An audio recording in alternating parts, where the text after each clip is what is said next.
Perumpamaan tentang bendahara yang tidak jujur. Dan Yesus berkata kepada murid-muridnya, ada seorang kaya yang mempunyai seorang bendahara. Kepadanya disampaikan tuduhan bahwa bendahara itu menghamburkan miliknya. Lalu ia memanggil bendahara itu dan berkata kepadanya, apakah yang kau dengar tentang engkau? Berilah pertanggungjawab atas urusanmu, sebab engkau tidak boleh lagi bekerja sebagai bendahara.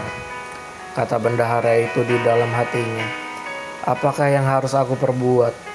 Tuanku memecat aku dari jabatanku sebagai bendahara. Mencangkul aku tidak dapat, mengemis aku malu.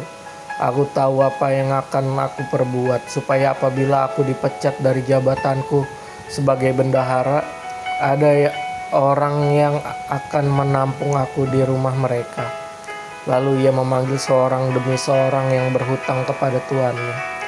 Katanya kepada yang pertama, berapakah hutangmu kepada tuanku?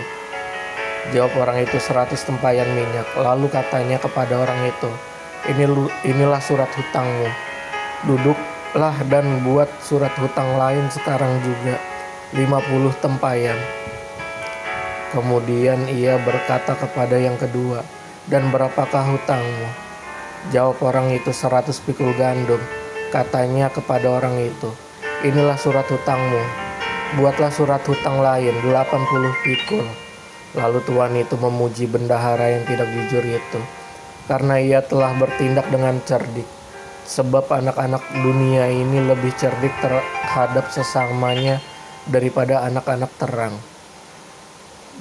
Dan aku berkata kepadamu, ikatlah persahabatan dengan mempergunakan mamon yang tidak jujur, supaya jika mamon itu tidak dapat menolong lagi, kamu diterima di dalam kerajaan abadi. Setia dalam perkara hal yang kecil. Nasihat. Barang siapa setia dalam perkara-perkara kecil, ia setia juga dalam perkara-perkara besar. Dan barang siapa tidak benar dalam perkara-perkara kecil, ia tidak benar juga dalam perkara-perkara besar. Jadi jikalau kamu tidak setia dalam hal mamon yang tidak jujur, siapakah yang akan mempercayakan kepadamu harta yang sesungguhnya?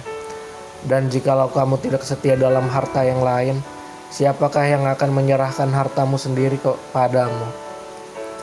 Seorang hamba tidak dapat mengabdi kepada dua tuan, karena jika demikian ia akan membenci yang seorang dan mengasihi yang lain, atau ia akan setia kepada yang seorang dan tidak mengindahkan yang lain. Kamu tidak dapat mengabdi kepada Allah dan kepada Mamon. Semua itu didengar oleh orang-orang Farisi, hamba-hamba uang itu, dan mereka mencemooh dia. Lalu ia berkata kepada mereka, kamu membenarkan diri di hadapan orang, tetapi Allah mengetahui hatimu, sebab apa yang dikagumi manusia dibenci oleh Allah.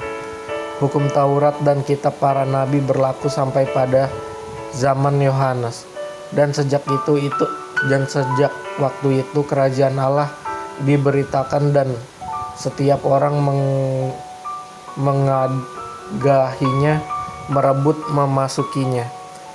Lebih mudah langit dan bumi lenyap daripada satu titik dari hukum Taurat batal. Setiap orang yang menceraikan istrinya lalu kawin dengan perempuan lain, ia berbuat zina, dan barang siapa kawin dengan perempuan yang diceraikan suaminya, ia berbuat zina. Orang kaya dan Lazarus yang miskin. Ada seorang kaya yang selalu berpakaian jubah ungu dan kain halus, dan setiap hari ia bersukaria dalam kemewahan. Dan ada orang pengemis bernama Lazarus, badannya penuh dengan borok, berbaring dekat pintu rumah orang kaya itu, dan ingin menghilangkan laparnya dengan apa yang jatuh dari meja orang kaya itu. Malahan anjing-anjing datang dan menjilat boroknya. Kemudian matilah orang miskin itu, lalu dibawa oleh malaikat-malaikat ke pangkuan Abraham.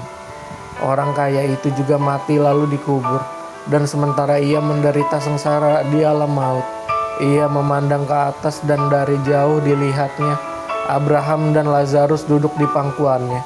Lalu ia berseru katanya, Bapa Abraham, kasihanilah aku, seluruh Lazarus, supaya ia mencelupkan ujung jarinya ke dalam air dan menyejukkan lidahku, sebab aku sangat kesakitan dalam nyala api ini. Tapi Abraham berkata, Anak, ingatlah bahwa engkau telah menerima segala yang baik sewaktu hidupmu, sedangkan Lazarus segala yang buruk sekarang ia mendapat hiburan, dan engkau sangat menderita. Selain daripada itu di antara kami dan engkau terbentang jurang yang tak terseberangi, supaya mereka yang mau pergi dari sini kepadamu ataupun mereka yang mau datang dari situ kepada kami tidak dapat menyeberang. Kata orang itu, kalau demikian aku minta kepadamu, Bapa, supaya engkau menyuruh dia ke rumah ayahku, sebab masih ada 5 orang saudaraku, supaya ia memperingati mereka dengan sungguh-sungguh, agar mereka jangan masuk kelak ke dalam tempat penderitaan ini. Tapi kata Abraham, ada pada mereka kesaksian Musa dan para nabi. Baiklah, mereka mendengarkan kesaksian itu. Jawab orang itu, tidak Bapa Abraham, tetapi jika ada seorang yang datang di antara orang mati kepada mereka, mereka akan bertobat. Kata Abraham kepadanya, jika mereka tidak mendengarkan kesaksian Musa dan para nabi, mereka tidak juga akan mau diyakinkan sekalipun oleh seorang yang bangkit dari antara orang mati.